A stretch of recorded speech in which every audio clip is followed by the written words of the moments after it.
നമസ്കാരം. Confident group chairman CJ റോയിയുടെ മരണവുമായി ബന്ധപ്പെട്ട് പുറത്തുവന്ന പല വാർത്തകളും തള്ളി പോലീസ്. റോയിയുടേതെന്ന് പറയപ്പെടുന്ന 9 പേജുള്ള ആത്മഹത്യാക്കുറിപ്പോ 20 പേജുള്ള ഡയറിയോ ഇതുവരെ കണ്ടെത്താനായിട്ടില്ലെന്ന് പ്രത്യേക അന്വേഷണ സംഘം പറയുന്നു. ഇത്തരം പ്രചരണങ്ങൾ വെറും അഭ്യൂഹങ്ങൾ മാത്രമാണെന്നും സംഭവ സ്ഥലത്ത് നിന്ന് അത്തരമൊരു രേഖയും ലഭിച്ചിട്ടില്ലെന്നും മുതിർന്ന പോലീസ് ഉദ്യോഗസ്ഥർ അറിയിച്ചു. ജനുവരി 30-ന് ആദായനികുതി വകുപ്പ് ഉദ്യോഗസ്ഥർ ഓഫീസിൽ പരിശോധന നടത്തുന്നതിനിടെയാണ് ലാംഗ്ഫോർഡ് ടൗണിലെ സ്വകാര്യ ക്യാബിനിൽ റോയിയെ വെടിയേറ്റ് മരിച്ച നിലയിൽ കണ്ടെത്തിയത്. അന്ന് ഉച്ചയ്ക്ക് 2 മണിയോടെ ഓഫീസിലെത്തിയ റോയി ഉദ്യോഗസ്ഥരുമായി സംസാരിച്ച ശേഷം 3 മണിയോടെയാണ് സ്വന്തം ക്യാബിനിലേക്ക് കയറിയത്. ഇതിന് തൊട്ടു പിന്നാലെയായിരുന്നു വെടിവെച്ച് കേട്ടത്. തന്റെ ലൈസൻസ് ഉള്ള പിസ്റ്റൾ ഉപയോഗിച്ച് നെഞ്ചിലേക്ക് വെടിയുതിർക്കുകയായിരുന്നുവെന്നും പോസ്റ്റ്മോർട്ടം റിപ്പോർട്ട് സ്ഥിരീകരിക്കുന്നു. അതേസമയം കോൺഫിഡന്റ് ഗ്രൂപ്പ് ചെയർമാൻ CJ റോയിയുടെ മരണത്തിലേക്ക് നയിച്ചത് മാസങ്ങളോളം നീണ്ടുനിന്ന കടുത്ത മാനസിക സമ്മർദ്ദമാണെന്ന് വ്യക്തമാക്കുന്ന സൂചനകളും പുറത്തുണ്ട്. കഴിഞ്ഞ 6 മാസമായി അദ്ദേഹം വലിയ തോതിലുള്ള മാനസിക വിഷമത്തിലായിരുന്നുവെന്ന് തെളിയിക്കുന്ന രേഖകൾ അന്വേഷണ സംഘം കണ്ടെടുത്തു. വലിയ രീതിയിലുള്ള കടബാധ്യതകൾ കമ്പനിക്ക് ഉണ്ടായിരുന്നില്ലെങ്കിലും വ്യക്തിഗതമായി ഉണ്ടായ സാമ്പത്തിക ഇടപാടുകളും നിക്ഷേപകരുടെ ഭാഗത്തുനിന്നുണ്ടായ സമ്മർദ്ദവുമാണ് അദ്ദേഹത്തെ കടുത്ത തീരുമാനത്തിലേക്ക് നയിച്ചതെന്നാണ് പ്രാഥമിക നിഗമനം. കേരളത്തിലെയും ദുബായിലെയും വിവിധ റിയൽ എസ്റ്റേറ്റ് പദ്ധതികൾക്കായി രാഷ്ട്രീയ പ്രമുഖരിൽ നിന്നും സിനിമാ മേഖലയിലുള്ളവരിൽ നിന്നും റോയി വലിയ തോതിൽ നിക്ഷേപം സ്വീകരിച്ചിരുന്നു. എന്നാൽ റോയിയും അദ്ദേഹത്തിന്റെ സ്ഥാപനങ്ങളും കേന്ദ്ര ഏജൻസികളുടെ നിരീക്ഷണ വലയിലായെന്ന വാർത്തകൾ പുറത്തുവന്നതോടെ നിക്ഷേപകർ ആശങ്കയിലായി.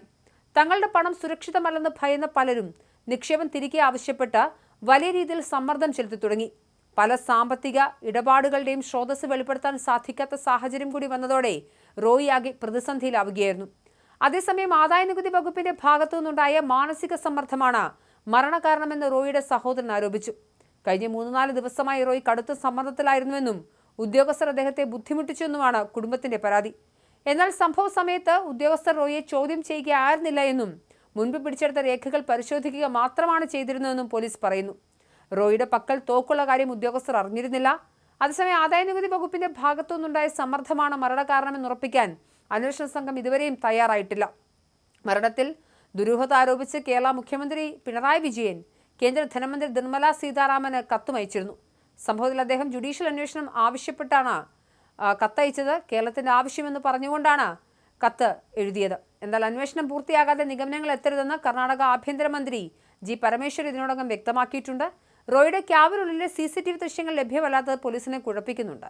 സാമ്പത്തിക ഇടപാടുകളെക്കുറിച്ച് കൂടുതൽ വ്യക്തത വരുത്താൻ റോയിയുടെ ഭാര്യയും മറ്റു കുടുംബാംഗങ്ങളെയും വരും ദിവസങ്ങൾ എന്തായാലും ചോദ്യം ചെയ്യുമെന്നാണ് മനസ്സിലാക്കുന്നത്. എന്തായാലും CJ റോയിയുടെ ആത്മഹത്യയുമായി ബന്ധപ്പെട്ട നിരവധി വ്യാജവാർത്തകൾ വന്നിരുന്നു. വാർത്ത ഏത്, വ്യാജവാർത്ത ഏതെന്ന് മനസ്സിലാക്കാത്ത തരത്തിലായിരുന്നു വാർത്തയുടെ കുത്തൊഴുക്കുണ്ടായത്. ഈ ഘട്ടത്തിൽ പുറത്തു വന്ന ഒന്നായിരുന്നു റോയിയുടെ ആത്മഹത്യാക്കുറിപ്പ് പുറത്തായിട്ടുണ്ട്.